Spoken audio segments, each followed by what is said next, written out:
إنما المؤمنون الذين إذا ذكر الله وجلت قلوبهم وإذا تليت عليهم آياته زادتهم إيمانا وعلى ربهم يتوكلون الذين يقيمون الصلاة ويؤتون الزكاة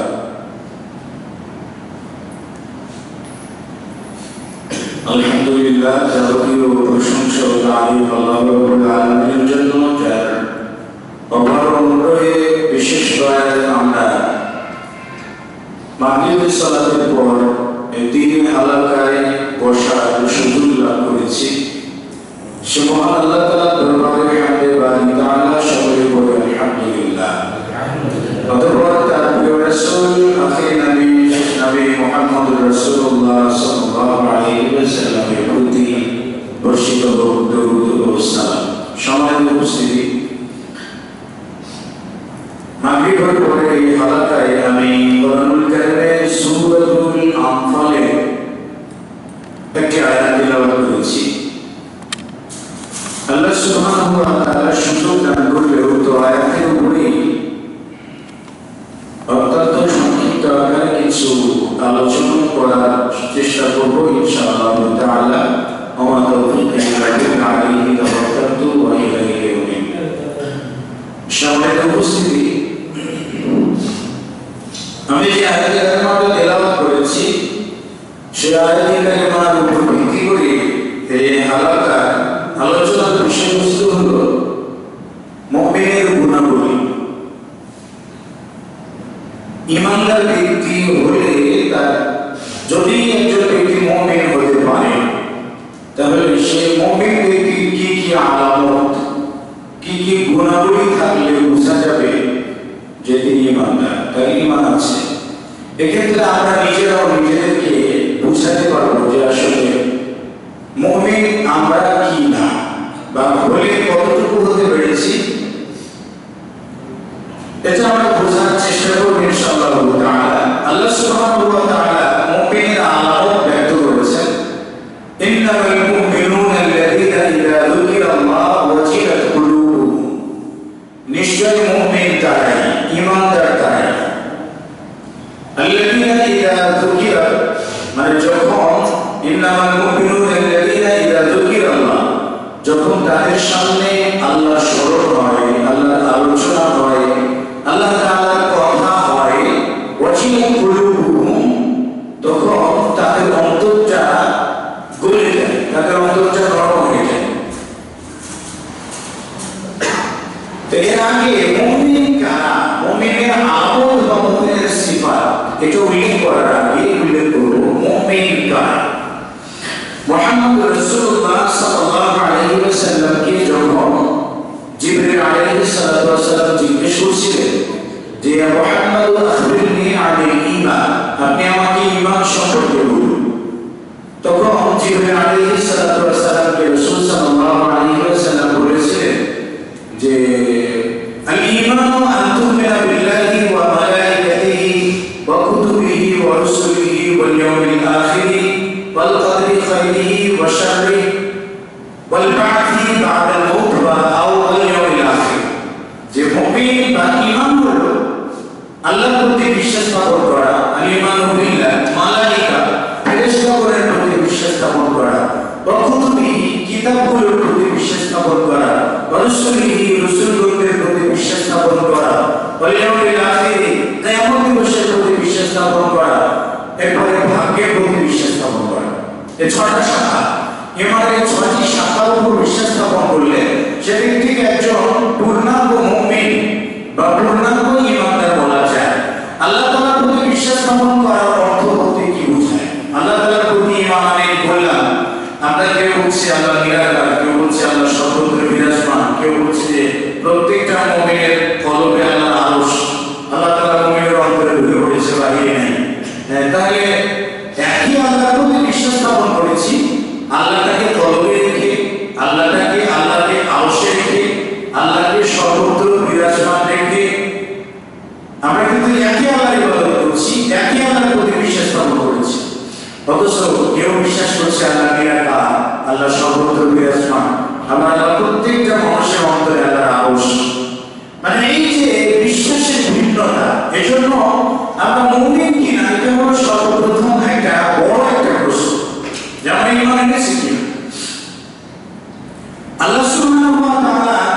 কোথায়, তিনি নিরাকার, কি সাকার, এটা রাসূল সাল্লাল্লাহু আলাইহি ওয়াসাল্লাম বলেছেন। আল্লাহ তাআলা নিজের ব্যাপারে বলেছেন ওয়াকানা আরশুহু আলাল মা, আসমান জমিন সৃষ্টির আগে আল্লাহ তাআলার আরশ ছিল পানির উপরে। এরপর আল্লাহ তাআলা আসমান এবং জমিন সৃষ্টি করলেন 6 দিনে। এরপর আল্লাহ তাআলা আরশে সমুন্নত হলেন। তা আল্লাহ তাআলা নিজের জায়গা নিজে বলে দিলেন, নিজের স্থান, নিজের অবস্থান তিনি নিজে বলে দিলেন জান্নাতকে, মানে আল্লাহ তাআলার আরশ, আল্লাহ তাআলার আসন হলো আরশে আছেন। এখন আমরা যদি আল্লাহ তাআলার সর্বত্র বিরাজমান, তাহলে এটা বিপদ হলো না? এটা জামিয়াতের বিশ্বাস রয়েছে একটা যে আল্লাহ ফি কুল্লি মাকান, আল্লাহ তাআলা সর্বত্র বিরাজমান, আল্লাহ সব জায়গায় আছেন। দেখুন আমি যে খুতবার যে বিষয়টা বলেছি, ইবলিস মানুষের মধ্যে ঢুকে তার ঈমানকে নষ্ট করে শিরক করে। লাভ কি জানেন? আল্লাহ তাআলা সর্বত্র বিরাজমান এই কথাটা ইবলিস যদি মানুষকে বিশ্বাস করাতে পারে, তাহলে কোনো মাজার পূজা, কোনো মূর্তি পূজা, কোনো ভাস্কর্য পূজা শরীয়ত দৃষ্টিতে নাজায়েজ হওয়ার কথা না। কেন? আল্লাহ যদি সর্বত্র বিরাজমান থাকে, তাহলে মূর্তির জায়গাতেও আছে।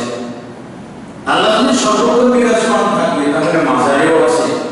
আল্লাহ যদি সর্বত্র বিরাজমান থাকে, তাহলে ভাস্কর্যও আছে।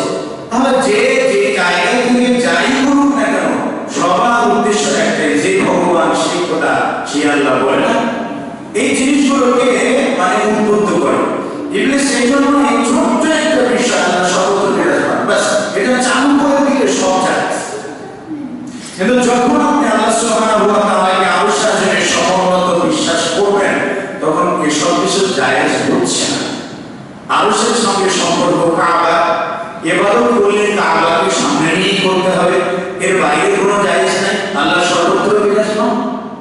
এই যে আল্লাহ নিরাকার, আল্লাহ তাআলা নিজের ব্যাপারে আকার কি সাকার রাসূল সাল্লাল্লাহু আলাইহি ওয়াসাল্লাম বলেছেন ইন্নাল্লাহা ইয়ারফিস সামাওয়াতি আলা আসমাইন, আল্লাহ আসমানকে একটা আঙ্গুলে ওয়ালা বিন আলা আসমাইন, সাত জমিনকে অপর আঙ্গুলে সমস্ত সৃষ্টি করিয়া অপর আঙ্গুলে, এরপরে যত স্থল জল আছে সবগুলোকে এক আঙ্গুলের উপরে, পাহাড় পর্বত বন জঙ্গল সবগুলোকে অপর আঙ্গুলের উপরে, সুমাই হুজুহুন নাই বসাতে দেবেন আল্লাহ তাআলা।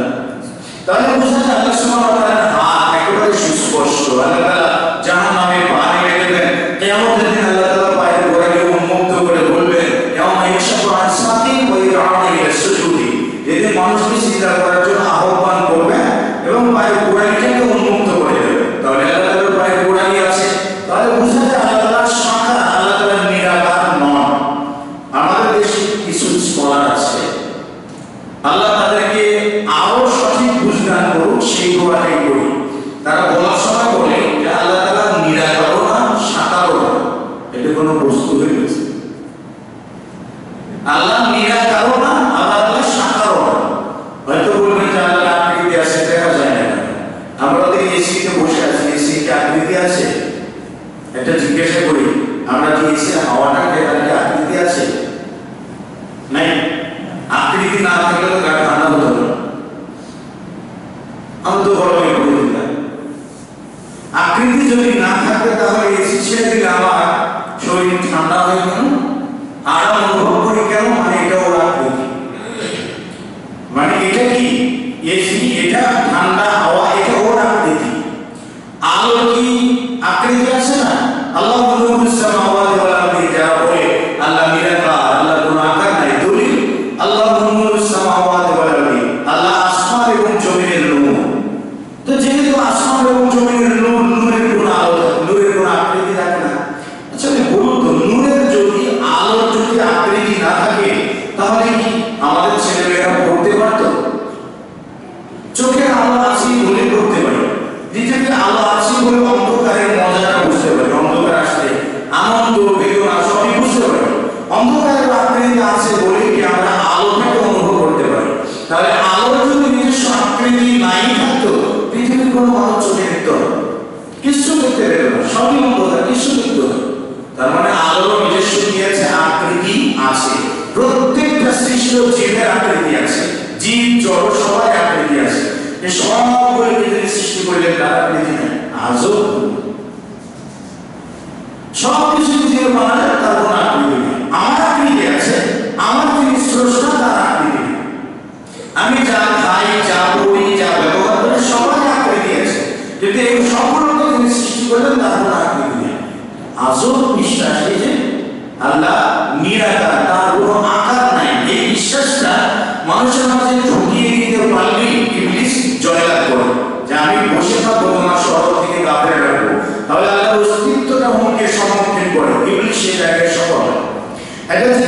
সৃষ্টি করে তো আল্লাহ তাআলা আকার আছে কার মতো না, কারো মতো না। আল্লাহ হিসেবে তার যেমন আকৃতি হওয়া দরকার, ঠিক তেমনি কি তিনি তার মতো। সামনে মোবাইল এবং ক্যামেরা দিয়ে ভিডিও হচ্ছে, আচ্ছা বলুন তো যিনি ক্যামেরার আবিষ্কারক তার চেহারা কি ক্যামেরার মতো? দেখতে দেখতে ক্যামেরার মতোই লাগে। যিনি মোবাইলের আবিষ্কারক তার চেহারা কি মোবাইলের মতো?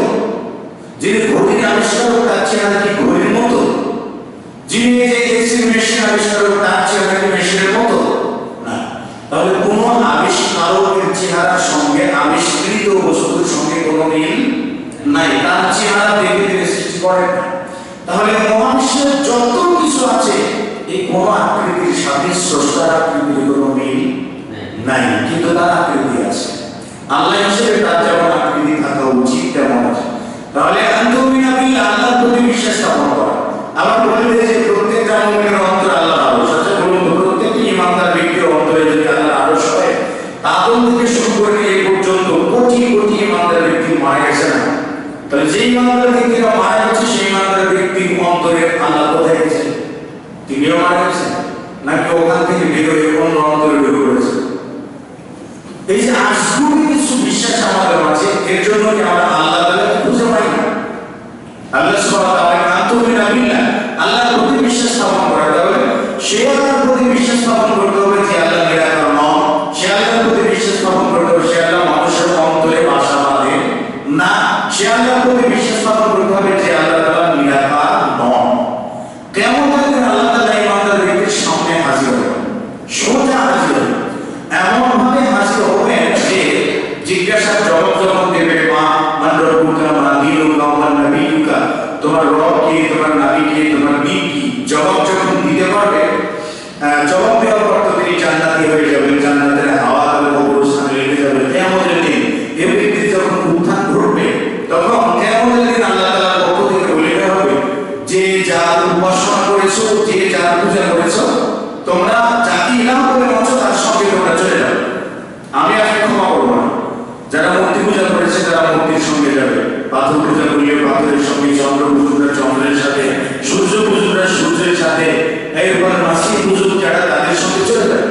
থেকে যাবে মুমিন মুসলিমরা, এর মধ্যে পাপী থাকবে, মুনাফিক থাকবে, মুসলিম মুনাফিকও থাকবে। এখন এদেরকে বলা হবে তোমরা যাও না, লেমা কোথাও তোমরা যাও না কেন? তখন এরা বলবে যে আমরা তো কোনো মূর্তির পূজা করি না, এক আল্লাহ তাআলার ইবাদত করেছি, সে আল্লাহ তাআলা না আসা পর্যন্ত আমরা যাব না। এটা নেই, সে আল্লাহ তাআলা না আসা পর্যন্ত আমরা যাব না, এই জায়গায় না। ঠিক আছে? তখন আল্লাহ সুবহানাহু ওয়া তাআলা তাদের সামনে আত্মপ্রকাশ করবেন বিগাইরি সুওয়াতিহি আল্লাযী ইয়ারিফু। আল্লাহ তাআলা সে আকৃতি ছাড়া, যে আকৃতিতে ঈমানদার ব্যক্তি আল্লাহকে চেনে, সে আকৃতি ছাড়া ভিন্ন কোন আকৃতিতে আল্লাহ সাক্ষাৎ করবেন। এসে বলবেন আল্লাহ রব্বুকুম, আমি তোমাদের রব। তখন ঈমানদার মুসলিমরা বলবেন আউযু বিল্লাহি মিনকা, আমরা তোমার থেকে আশ্রয় চাচ্ছি আল্লাহ তাআলার কাছে। আমরা আমাদের রবকে চিনি না, আমি রব্বা, আমরা তো আমাদের রবকে চিনি, আমাদের আল্লাহকে আমরা চিনি, তুমি আমাদের আল্লাহ, তুমি আমাদের রব।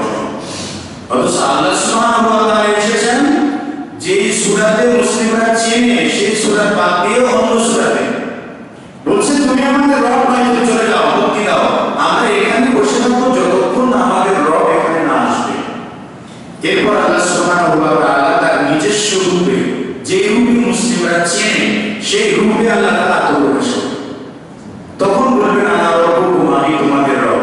তখন আমরা মুসলিমরা তখন বলবে না আনতা রব্বুনা, আপনি আমাদের রব। এরপর আল্লাহ সুবহানাহু ওয়া তাআলা জাহান্নামের উপর দিয়ে ফুলসিরাত টানিয়ে দেবেন, একটা ব্রিজ, তার উপর দিয়ে কেউ বিদ্যুৎ গতিতে বিভিন্ন ভাবে ইমানের জোর অনুযায়ী মানুষ পার হতে থাকে। তো বলছিলাম আল্লাহ সুবহানাহু ওয়া তাআলা একা আকৃতিতে আসলেন, মুসলিমরা কিন্তু অস্বীকার করলো না।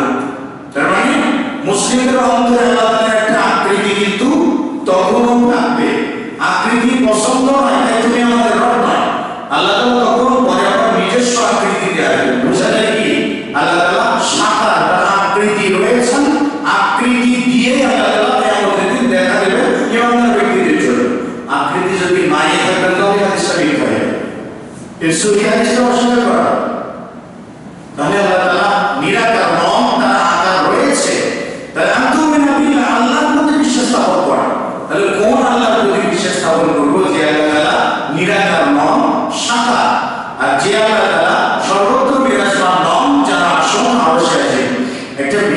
ইমাম ইবনে তাইমিয়া রাহিমাহুল্লাহ বলেছেন আমরা যখন বলি আল্লাহ তাআলা সর্বত্র বিরাজমান, একটা প্লেটে করে যখন আমরা বিরিয়ানি নিয়ে বসি, সেই বিরিয়ানির উপর যদি একটা পিপিলিকা পড়ে, তো পিপিলিকা কিন্তু পুরো প্লেট জুড়ে ঘুরে বেড়াবে, তাই না?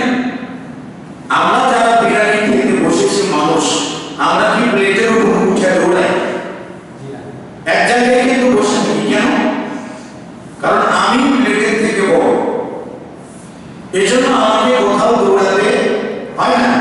পিপিলিকা প্লেটের থেকে অনেক ছোট, এজন্য পিপিলিকাকে প্লেটের চতুর্দিকে দৌড়াতে হয়, ঘুরতে হয়। তা আল্লাহ তাআলাকে যদি আপনি সর্বত্র বিরাজমান মানে, তাহলে আল্লাহ তাআলা পৃথিবী থেকে ছোট। আল্লাহ তাআলাকে এত ছোট বললে হয়? রাসূল সাল্লাল্লাহু আলাইহি ওয়াসাল্লাম বলেছেন যে এই মহাবিশ্ব যত বড় রয়েছে, এই মহাবিশ্বটা আল্লাহ সুবহানাহু ওয়া তাআলা আরশের সামনে বিরাট একটা মরুভূমির উপরে একটা আংটি ফেলে দিলে, আংটি যত বড় মরুভূমির তুলনায় এই মহাবিশ্বটা আল্লাহ তাআলা আরশের তুলনায় তার থেকেও ছোট। সুবহানাল্লাহ, এত বড় তার আরশ। তার আরশ যত বড়, আল্লাহ তাআলার কুরসি, চেয়ার যেটা তার থেকেও বড়। দেখুন কোনটা থেকে কিন্তু আমরা যখন দুনিয়াতে আমরা হিসাব করে নিচে আপনার কি বলে নিচে হয়তো 5 কেজি, তার উপরে 2.5 কেজি, 3 কেজি, তার উপর 2 কেজি, তার উপরে 1 কেজি, তার উপর 500 গ্রাম, তার উপর 300 গ্রাম, 400 গ্রাম, তার উপরে 250, 200, তার উপরে 150, 25 পর্যন্ত। যত ছোট তত উপরে, যত ছোট তত উপরে। আল্লাহ তাআলার আরশের ক্ষেত্রে দেখো মুজিজা, দেখো আল্লাহু আকবার, আরশ এই মহাবিশ্ব যত বড়, আরশের তার থেকেও বড়। মানে আরশের সামনে একটা আংটি ফেলে দিলে যতটা ছোট একটা মরুভূমিতে, ঠিক আরশের সামনে মহাবিশ্বটা তার থেকেও ছোট। আবার আরশের যত বড়, আল্লাহ তাআলার কুরসি তার থেকেও বড়। তাহলে আরশের থেকে কুরসি বড়, আবার কুরসি যত বড়, আল্লাহ সুবহানাহু ওয়া তাআলা তার থেকেও বড়। কোথায় গেল মহাবিশ্ব? সেটা একটা আংটির মতো। মহাবিশ্বে 100 কোটি গ্যালাক্সি আছে, তার মধ্যে পৃথিবী সবার ছোট। এর বাইরেও কি 99 কোটি, 99 লক্ষ 999টি আরো এর থেকে বড় বড় যত পৃথিবী আছে, সকল মিলেই তো মহাবিশ্ব। তাহলে সেই মহাবিশ্ব কোথায়? একটা আংটির মতো আরশের সামনে, আর তার মধ্যে থেকে সব জায়গায় পৃথিবীর উপরে আল্লাহ তাআলা সব জায়গায় রয়েছে। আল্লাহ সব জায়গায় রয়েছে। আজও আস্তাগফিরুল্লাহ, আল্লাহকে কত ছোট করা হয়েছে। আস্তাগফিরুল্লাহ, আল্লাহ এত বড়, আল্লাহ এত মহান।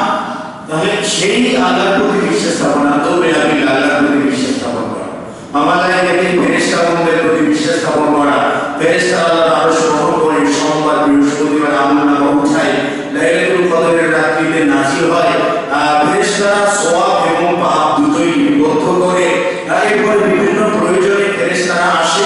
আল্লাহ তাআলার নিকটস্থ ফেরেশতা রয়েছেন, প্রতি আসমানে ফেরেশতা রয়েছেন। এই যে ফেরেশতাদের কাজ কর্ম, তাদের অস্তিত্ব, এই সকলের প্রতি বিশ্বাস স্থাপন করা। মালায়েকাকে ওয়াকুতুবিহি, কিতাবগুলোর প্রতি বিশ্বাস স্থাপন করে। ইতিপূর্বে যত কিতাব এসেছে সব কিতাবের প্রতি বিশ্বাস স্থাপন করে এবং কোরআন মাজিদের প্রতি বিশ্বাস স্থাপন করে এবং সেটা বাস্তবায়ন করা। কুতুবিহি ওয়া রুসুলিহি, এবং তার রাসূলগণের প্রতি বিশ্বাস স্থাপন করা। কিতাবগুলোর প্রতি বিশ্বাস স্থাপন করা, সেই সাথে রাসূলগণের প্রতি বিশ্বাস স্থাপন করা। অন্যান্য সকল নবী রাসূলদের প্রতি ঈমান আনয়ন করা, তারা যা নিয়ে এসেছেন সত্য নিয়ে এসেছেন, তারা সত্যই নবী, কিন্তু আনুগত্য হচ্ছে মুহাম্মদ রাসূলুল্লাহ সাল্লাল্লাহু আলাইহি ওয়াসাল্লামের প্রতি একেবারে কি বলি আমরা একাগ্র চিত্তে। ওমর বিন খাত্তাব রাদিয়াল্লাহু আনহু একটা তাওরাতের সহি পেয়েছে। নবী সাল্লাল্লাহু আলাইহি ওয়াসাল্লাম বলেন, ইয়া রাসূলুল্লাহ, নুসখাতুন মিনাত তাওরাত, এটা তাওরাতের একটা সহি। এটা বলে নবী সাল্লাল্লাহু আলাইহি ওয়াসাল্লাম চুপ থাকলেন। ওমর বিন খাত্তাব পড়া শুরু করেছে, পড়তে পারতেন আগে থেকে পড়া শুরু করেছে। নবী সাল্লাল্লাহু আলাইহি ওয়াসাল্লামের চেহারা রাগ বসত, চেহারা পরিবর্তন হয়ে গেছে। ওমর বিন খাত্তাব বললেন, "কি সওয়াকি মা তারা রাসূলুল্লাহ, আরে তুমি কি রাসূল সাল্লাল্লাহু আলাইহি ওয়াসাল্লামের চেহারার দিকে তাকাও না?" ওমর বিন খাত্তাব নবী সাল্লাল্লাহু আলাইহি ওয়াসাল্লামের চেহারার দিকে তাকিয়ে দেখলেন রাগান্বিত অবস্থায় রয়েছেন। তখন ওমর বিন খাত্তাব বললেন, "রাদিতু বিল্লাহি রাব্বান ওয়া বিল ইসলামি দীনান ওয়া বি মুহাম্মাদিন নাবিয়্যান।" নবী সাল্লাল্লাহু আলাইহি ওয়াসাল্লাম বললেন, "রাদিতু বিল্লাহি রাব্বান ওয়া বিল ইসলামি দীনান ওয়া বি মুহাম্মাদিন নাবিয়্যান।" এরপর নবী সাল্লাল্লাহু আলাইহি ওয়াসাল্লাম বললেন, "তোমাদেরকে দেখে মনে হচ্ছে যে তোমাদের জামানায় যদি মুসা নবী হিসেবে আসতো তাহলে তোমরা আমাকে ছেড়ে দিতে আর মুসাকে গ্রহণ করতে। আর আল্লাহ কসম করে বলছেন আমার জামানায় মানে মুহাম্মদের জামানায় আমি মুহাম্মদের জামানায় যদি অন্য কোনো নবী আসতো অথবা আমি যদি অন্য কোনো নবীর জামানায় প্রেরিত হতাম তাহলে সেই নবীর উপরে আবশ্যক ছিল আমার অনুসরণ করা। আর আমরা সেই রাসূল সাল্লাল্লাহু আলাইহি ওয়াসাল্লামকে বাদ দিয়ে কত ইমাম কত নেতা কত কিছুর প্রতি মানায় করা শুরু করলাম। তানতুবিনা বিল্লাহি ওয়া মালাইকাতিহি ওয়া কুতুবিহি ওয়া রুসুলিহি ওয়াল ইয়াউমিল আখির এবং কিয়ামত দিবসের প্রতি বিশ্বাস স্থাপন করা। এরপরে আল ঈমানু বিল কদর ভাগ্যের প্রতি বিশ্বাস স্থাপন করা। আমরা ভাগ্য নিয়ে চরমভাবে বিড়ম্বনায় পড়ি, সেটা হলো সংক্ষিপ্ত করে বলছি যে ভাগ্যের রূপরেখাটা কেমন। ভাগ্যের প্রতি বিশ্বাস স্থাপন করা আমরা রাসূল সাল্লাল্লাহু আলাইহি ওয়াসাল্লাম বলছেন যে কোনো ব্যক্তি যদি সারা জীবন যদি ভালো কাজ করে যায় আর তার তাকদীরে যদি জাহান্নাম থাকে তাহলে মৃত্যুর আগে সে জাহান্নামের কাজ করবে।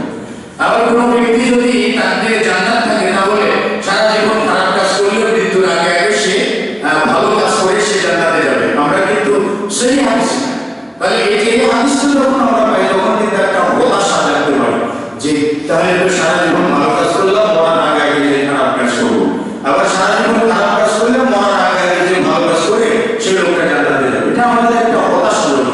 মূলত আমরা তাকদীর বলতে হয়তো একটু অল্প জ্ঞানের কারণে আমাদের এই সমস্যাটা হয়। রাসূলুল্লাহ সাল্লাল্লাহু আলাইহি ওয়াসাল্লাম বলেছেন কাতাবাল্লাহু মাকাদিরাল খালকি, আল্লাহ তাআলা সৃষ্টির ভাগ্য সৃষ্টি করেছেন মানুষ সৃষ্টির 50,000 বছর আগে। তো 50,000 বছর আগে যে ভাগ্যটাকে বিবদ্ধ করেছেন সে ভাগ্যটা তাবদীল করার কারো শক্তি নাই। অন্য একটা হাদিসে এসেছে রাসূলুল্লাহ সাল্লাল্লাহু আলাইহি ওয়াসাল্লাম বলেছেন তোমরা দোয়া করো, দোয়ার মাধ্যমে ভাগ্যের পরিবর্তন হয়। তাহলে দোয়ার মাধ্যমে ভাগ্যের পরিবর্তন হয়। আবার লাইলাতুল কদরের রাত্রিতে দীর্ঘ 1 বছরের ভাগ্য লেখা লাইলাতুল কদর রাত্রিতে, তাহলে দোয়ার মাধ্যমে ভাগ্য বদলায়। আবার লাইলাতুল কদরের রাত্রিতেও ভাগ্য লিপিবদ্ধ করা হয়। আবার 50,000 বছর আগে আল্লাহ তাআলা ভাগ্যকে লিখে রেখেছেন। তাহলে এখন আমরা কোনটা বিশ্বাস করব কোনটা মানব? আমরা সচরাচর একটা কথা বলি, কোন সরকার যদি ক্ষমতায় আসে 5 বছরের জন্য একটা বাজেট থাকে, তাই না? 5 বছরের একটা বাজেট থাকে, সেই বাজেটটাকে আবার প্রতি বছরে নবায়ন করে। কেন নবায়ন করে? বিভিন্ন মন্ত্রী তার এলাকার চাওয়া পাওয়া, একজন বলছে আমার এলাকার রাস্তাঘাট নাই, এটা নাই, সেটা নেই, তাহলে সেটা বাজেটে যুক্ত হয়, তাই না? যুক্ত হয়ে সে বাজেটটা আস্তে আস্তে বড় হয়, সেই জায়গায় কি হয় লিপিবদ্ধ করে বাজেটটা বড় হয়ে যায়। আল্লাহ সুবহানাহু ওয়া তাআলা পুরো সৃষ্টিকুলের বাজেটটা সৃষ্টির 50,000 বছর আগে করে রেখেছেন। এরপরে রাসূল সাল্লাল্লাহু আলাইহি ওয়াসাল্লাম বলেছেন যে দোয়া করলে ভাগ্যের বদল হয়, ভাগ্যের পরিবর্তন হয়।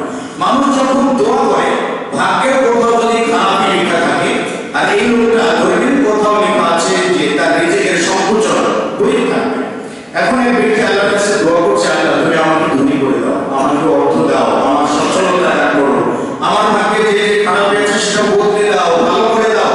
সারা বছর যদি কোনো বান্দা চায় আর বান্দার চাওয়াটা যদি আল্লাহ কবুল করে, আল্লাহ বলছে উদরুনি আস্তাজিব লাকুম, দোয়া করো আমি তোমার ডাকে সাড়া দেব। তাহলে ডাকে সাড়া দেবে আল্লাহ তাআলা যখন দোয়াটা কবুল করে নেন, যিনি ভাগ্য নির্ধারণ করেছেন তিনি ওই ব্যক্তির ভাগ্যের খারাপের জায়গায় বসে দিয়ে এই ভালোটাকে বিবদ্ধ করে দেবেন। সেটা হলো লাইলাতুল কদর।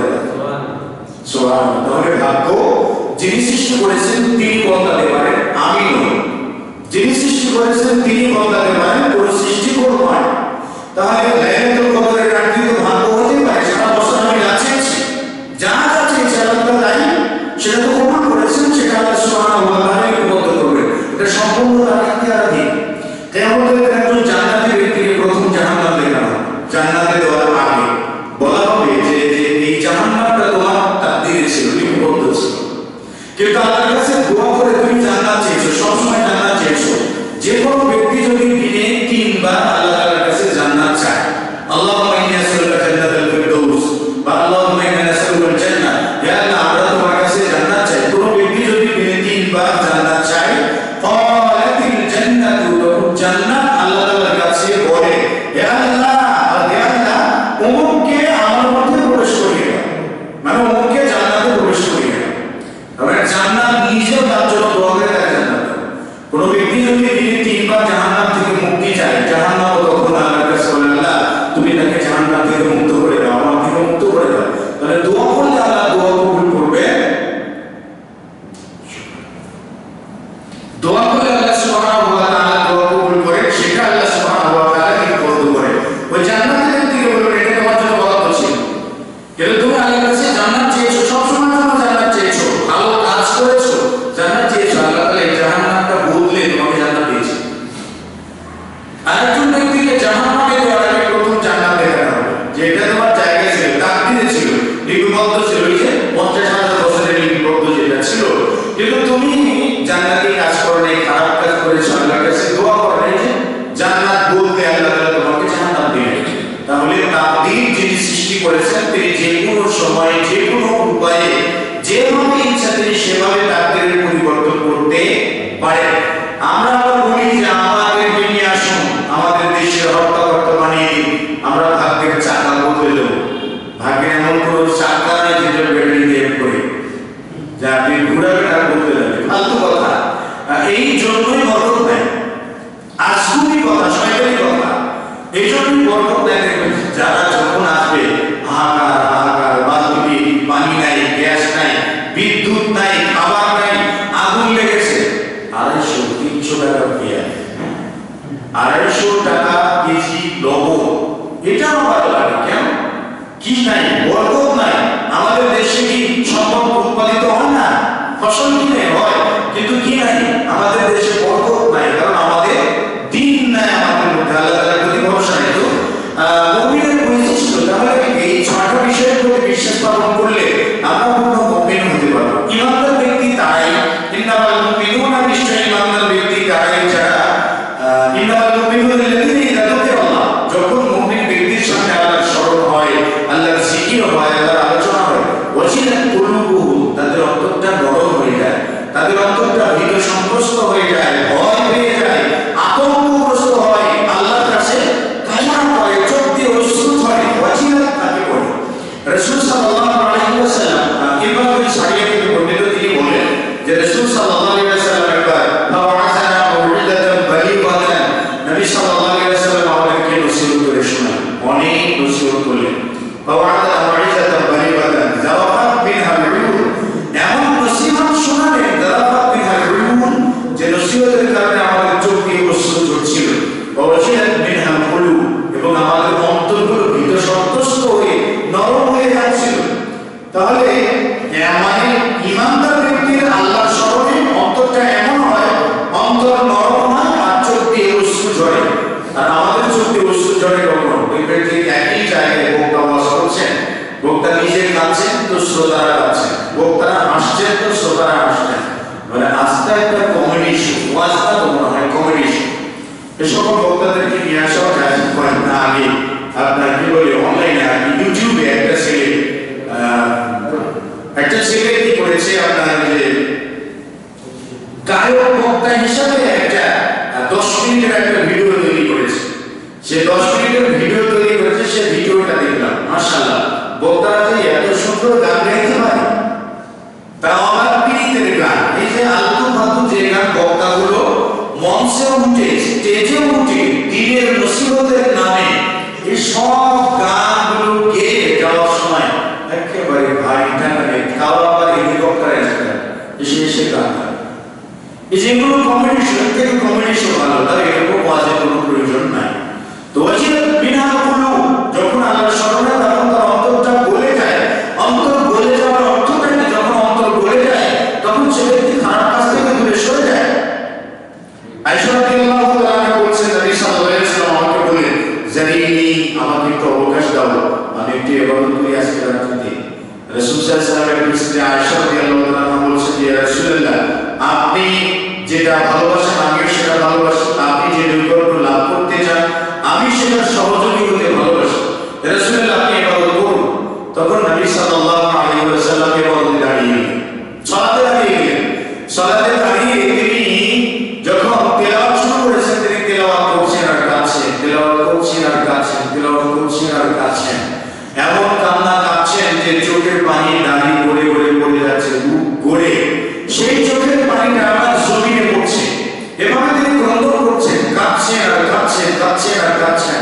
মানে তেলাওয়াতের মধ্যে তিনি যেন আল্লাহ তাআলাকে খুঁজে পেয়েছেন, জান্নাত জাহান্নামকে তিনি যেন সচক্ষে দেখছেন, এরকম একটা অবস্থায় তিনি তেলাওয়াত করছেন আর কাঁদছেন।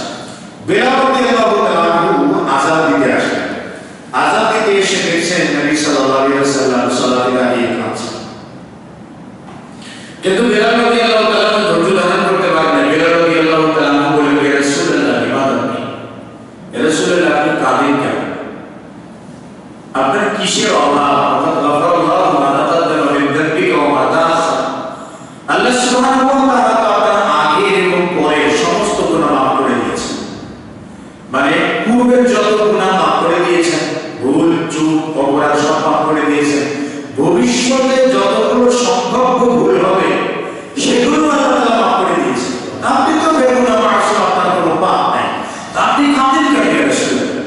তখন নবী সাল্লাল্লাহু আলাইহি ওয়াসাল্লাম বলেন, আফালা আকুনা আবদান শাকুরা, এই আমি কি আল্লাহর কৃতজ্ঞ বান্দা হব না? আমি কি আল্লাহর কৃতজ্ঞ বান্দা হব না? আল্লাহ তাআলা এত নিয়ামত দান করেছেন, আমি কি আল্লাহর কৃতজ্ঞ বান্দা হব না?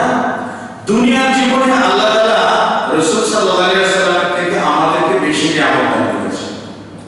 আমার কাছে মনে হয় যে আমরা এই সময় আমরা হয়তো এক সপ্তাহে যে দামি খাবারগুলো আমরা খেয়ে থাকি, বা আমাদের দেশে যারা সচ্ছল পরিবার আর কি, যাদের এক কাপ চায়ের দাম 500 টাকা, হ্যাঁ, তাদের একদিনের খাবার মুহাম্মদ রাসূলুল্লাহ সাল্লাল্লাহু আলাইহি ওয়াসাল্লাম 63 বছরের খাবেন না, এত খরচ করে খাবার দিয়ে খান, এত নিয়ামত পেয়েছেন। নবী সাল্লাল্লাহু আলাইহি ওয়াসাল্লাম শুয়ে আছেন, ওঠার পর দেখছেন পিঠে দাগ পড়ে গেছে, চাপায় দাগ পড়ে গেছে। বিশ্ব নবী মুহাম্মদ রাসূলুল্লাহ যার এত প্রতাপ, এত প্রভাব, যিনি সুপারিশ করে 100 আধিপত্য পাবেন, হাউজে কাউসারের মালিক হবেন, তিনি সুপারিশ করার একমাত্র অধিকারী। আদম আলাইহিস সালাম অপরক, ইব্রাহিম অপরক, মুসা অপরক, নূহ আলাইহিস সালাম অপরক। সেটাকে মুহাম্মদ রাসূলুল্লাহ যে সুপারিশ করবেন, সিজদায় পড়ে যাবেন। সিজদায় যখন পড়ে যাবেন, আল্লাহ তাআলা বলবেন, ইয়া মুহাম্মাদু সাল তুরতা, ও মুহাম্মদ তুমি সিজদা উঠাও, তুমি যা চাইবে তাই করো, যা চাইবে তুমি চাও, কি চাও? বলে আল্লাহ তুমি আমার উম্মতকে জাহান্নাম থেকে মুক্ত করে দাও। আল্লাহ তাআলা প্রথম ধাপে, যাদের মোবাইল বাক্সে একটু কষ্ট করে সাইলেন্ট করে রাখো, প্রথম ধাপে এক দল বের করবে জাহান্নাম থেকে, দ্বিতীয় ধাপে এক দল বের করবে, তৃতীয় ধাপে এমন দল বের করবে যাদের অন্তরে অনুপরিমাণে ঈমান আছে, তাদেরকে বের করবে। এমনকি সুপারিশের ধরন দেখুন, রাসূল সাল্লাল্লাহু আলাইহি ওয়াসাল্লামের ব্যক্তিত্ব দেখুন, তার ব্যক্তিত্বের বলে আল্লাহ সুবহানাহু ওয়া তাআলা তার উম্মতের উপরে এতটাই নমনীয়, একেবারে সবথেকে নোংরা ইমানের লোক, জাহান্নাম থাকছে, থাকছে, আমলে দিয়ে আসছে জান্নাতের কিনারে, জাহান্নামের কিনারে, আসে পড়ে যায়, আসে পড়ে যায়, আসে আবার ভিতরে যায়। এভাবে দেখি আল্লাহ সুবহানাহু ওয়া তাআলা জাহান্নামের মধ্যে একটা গাছ উঠিয়ে দেবেন। এই লোকটা দোয়া করবে, আল্লাহ আমাকে ওই গাছের কাছে নিয়ে যান, এবং ওই গাছের তলায় যে পানি পাত্র দেখছি ওটা একটু পান করতে দাও। আল্লাহ তাআলা ওয়াদা নেবেন, এরপরে আর কিছু চাইবি না তো? বলেন না, চাইবো না, আমি চাইবো না, আমাকে ওই গাছের কাছে নিয়ে যাও। আল্লাহ সুবহানাহু ওয়া তাআলা তখন তাকে গাছের ছায়ায় নিয়ে আসবেন। নিয়ে আসার পর সেখানে পানি পান করবে। পানি পান করার পর কিছু কাল থাকার পর তার থেকে আরেকটু দূরে আরো সুন্দর, আরো বড় একটা গাছ আল্লাহ তাআলা উঠিয়ে, এটা সর্বশেষ জাহান্নামের ব্যক্তি যে জান্নাতে প্রবেশ করবে, সেটা সুপারিশ। ওই গাছ যখন উঠে যাবে, তখন আল্লাহ তুমি আমাকে ওই গাছের কাছে নিয়ে যাবে। আমার ওয়াদা করে তুমি কি আমাকে ওয়াদা দাও না যে এরপরে কিছু চাইবে না, তুমি আবার যাচ্ছ বলে ইয়ার বলে আল্লাহকে ওয়াদা দিচ্ছি, এরপরে কিচ্ছু চাইবো না তোমার কাছে, তুমি শুধু ওই গাছের কাছে নিয়ে। আল্লাহ তাআলা সেই গাছের কাছে নিয়ে যাবে, পানিও পান করবে। তখন জান্নাতের দেওয়াল দেখতে পাবে, জান্নাতি ব্যক্তিরা খায়, পড়ে, তাদের কথা বলা সবচেয়ে সে শুনতে পাবে। তখন সে দোয়া করবে, আল্লাহ তুমি আমাকে জান্নাতে প্রবেশ করো। আল্লাহ তাআলা বলবেন, আদম যায়, আদম সন্তানের লোক কখনো শেষ হয় না, তুমি ওয়াদা দাও না আমাকে? বলে এরপরে আমি আর কিচ্ছু চাইবো না তোমার কাছে। তখন আল্লাহ সুবহানাহু ওয়া তাআলা তখন এই বান্দাকে বলবেন, হে বান্দা, তোমাকে যে দুনিয়াতে তুমি বাস করেছো, সেই দুনিয়া এবং দুনিয়ার সমপরিমাণ আরো একটা দুনিয়া, এই দুটো দুনিয়ার সমপরিমাণ যদি তোমাকে জান্নাত দেওয়া হয়, তুমি কি খুশি হবে? তখন ওই লোকটা তখন আল্লাহ সুবহানাহু ওয়া তাআলার কাছে বলবে যে ইয়া রাব্বাল আলামিন আলা তাস্তাহজিনি ইয়া রাসূলুল্লাহ, তুমি কি আমার সঙ্গে ঠাট্টা বিদ্রুপ করছো? হ্যাঁ, তুমি আমার সঙ্গে মশকরা করছো? ফাদালিকা আল্লাহ সুবহানাহু ওয়া তাআলা, তখন আল্লাহ তাআলা হাসবেন। এই কথা বলতে মুহাম্মদ রাসূলুল্লাহ হেসেছেন, বর্ণনাকারী যিনি আছেন তিনিও হেসেছেন। তাহলে ইয়া রাসূলুল্লাহ, আপনি কি ঠাট্টা বিদ্রুপ করছেন? তখন আল্লাহ সুবহানাহু ওয়া তাআলা বলবেন যে না, আমার জন্য ঠাট্টা বিদ্রুপ করা মানানসই নয়, আমি তোমাকে জান্নাত দিলাম। মুহাম্মদ রাসূলুল্লাহ যার 100 আধিপত্য, সেই মুহাম্মদ রাসূলুল্লাহ তিনি একটা চাটাই থেকে ঘুম থেকে উঠেছেন, চাটের দাগ পড়ে গেছে। ওমর বিন খাত্তাব দেখে কেঁদে ফেলেছেন, ইয়া রাসূলুল্লাহ, আপনার পিঠে দাগ, ইয়া রাসূলুল্লাহ, আপনি একটু অনুমতি দিন না, আল্লাহর কাছে দোয়া করুন, আপনি একটু অনুমতি দিন, আমরা একটু গোসল পানি দিয়ে নবী সাল্লাল্লাহু আলাইহি ওয়াসাল্লাম রাজি হলেন। অন্য জায়গায় বলেন, ইয়া রাসূলুল্লাহ, দোয়া করুন না যাতে আল্লাহ তাআলা আমাদের একটু ধন সম্পদ দান করেন, যেমন ওই যে রোম পারস্যবাসীদেরকে দিয়েছেন, ওরা তো তোমার ইবাদত করে না, আল্লাহর ইবাদত করে না, তারা এত টাকা পয়সা পায়, আমরা কি করেন, আপনি একটু দোয়া করুন না। তখন রাসূল সাল্লাল্লাহু আলাইহি ওয়াসাল্লাম বলেন, আমার খাতা মাত্তা, তুমি এর কথা বলছো, তোমার মুখের সাথে কথা মানে না। তখন ওমর বিন খাত্তাব বলেন, ইয়া রাসূলুল্লাহ, আল্লাহর কাছে ক্ষমা চান। তাহলে বিশ্বনবী মুহাম্মদ রাসূলুল্লাহ পিঠে চাটায় দাগ ওঠে। একবার নবী সাল্লাল্লাহু আলাইহি ওয়াসাল্লাম একটা পোকা ধরা খেজুর, চেনেন? পোকা ধরা খেজুর বের করে নিয়ে আসেন, নিয়ে এসে পোকা ধরা খেজুর মুখে দেওয়া শুরু করলেন, ফু দিচ্ছে, ফু দিয়ে পোকাগুলো যখন উড়ে গেল তখন সেই খেজুরটা খেলেন। আমাদের দেশের সর্বনিম্নবিত্ত মানুষরা, গরিব দেশের নিম্নবিত্ত মানুষরা এরকম খেজুর খায়, সেই খেজুর খেয়ে রাসূল সাল্লাল্লাহু আলাইহি ওয়াসাল্লাম জীবন ধারণ করতেন।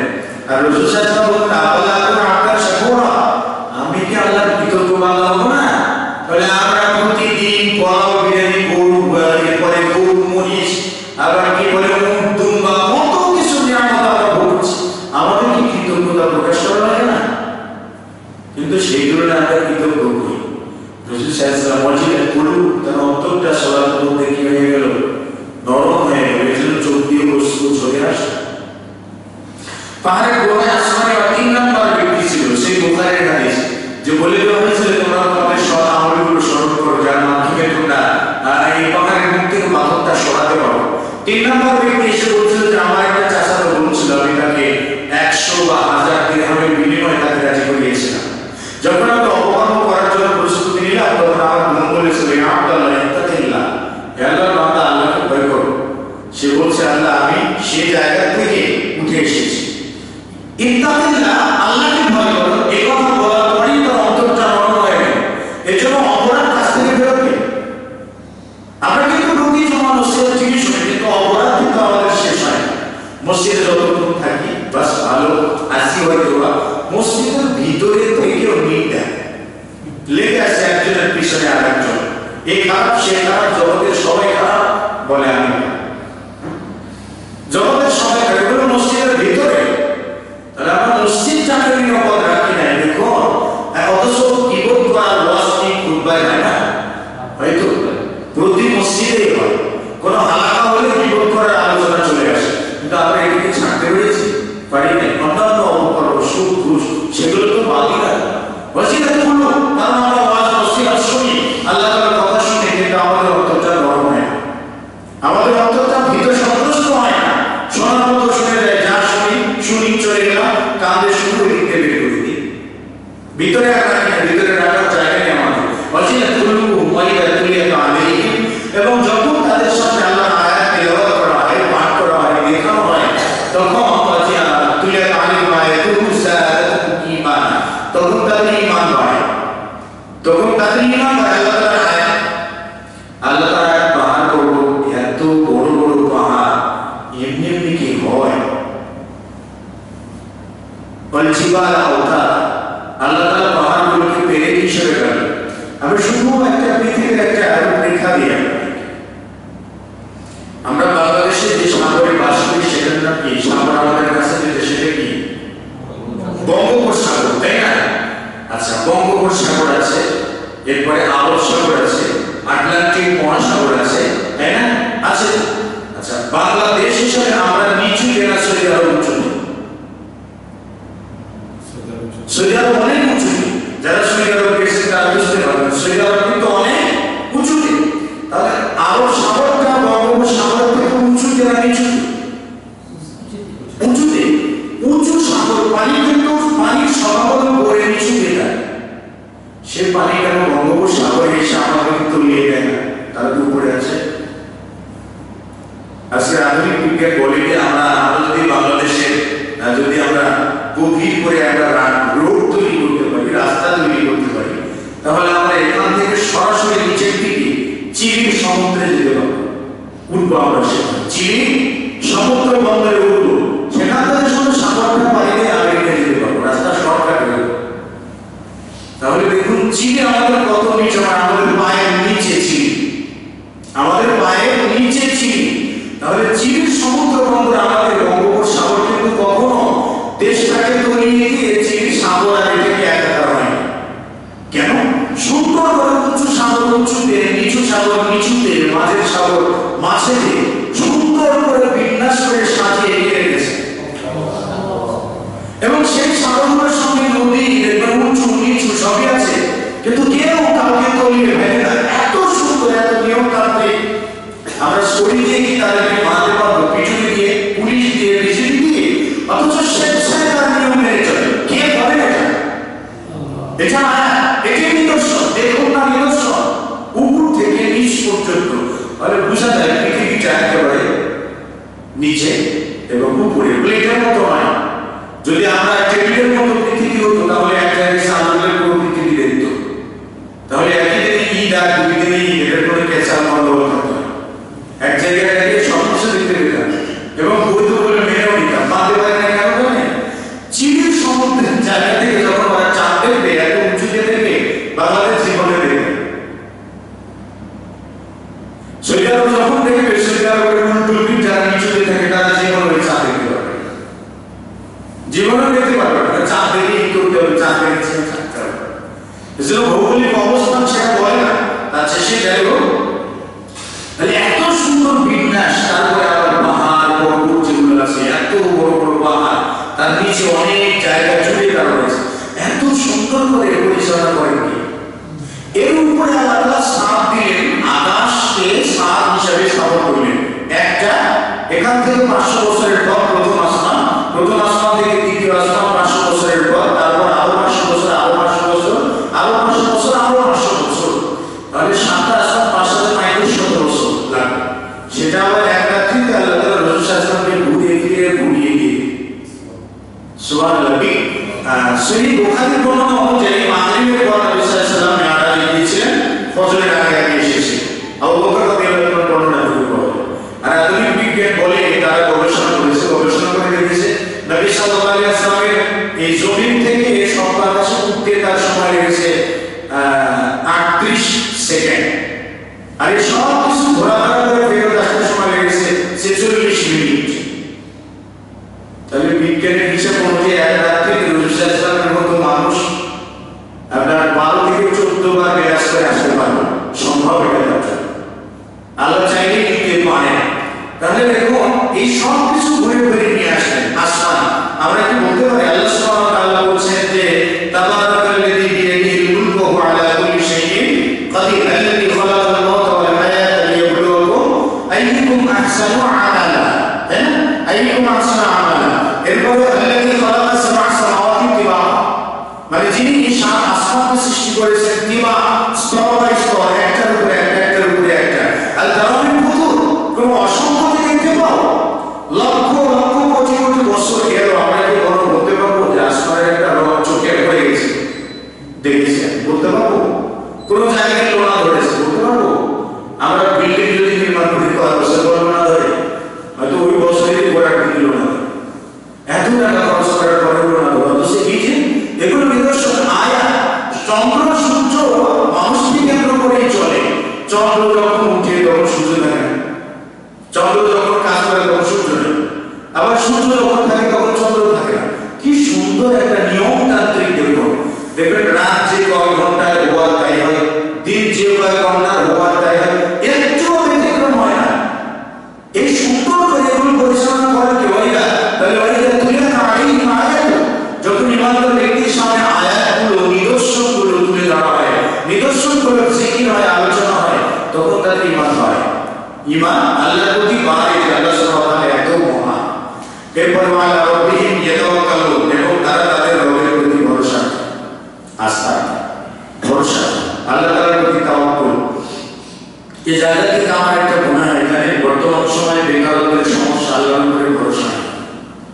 আল্লাহর উপরে তাওয়াক্কুল নয়। যে যত আল্লাহর উপরে ভরসা করতে পারবে আল্লাহ তাআলা ততই তার রিজিকের রাস্তা প্রশস্ত করবে।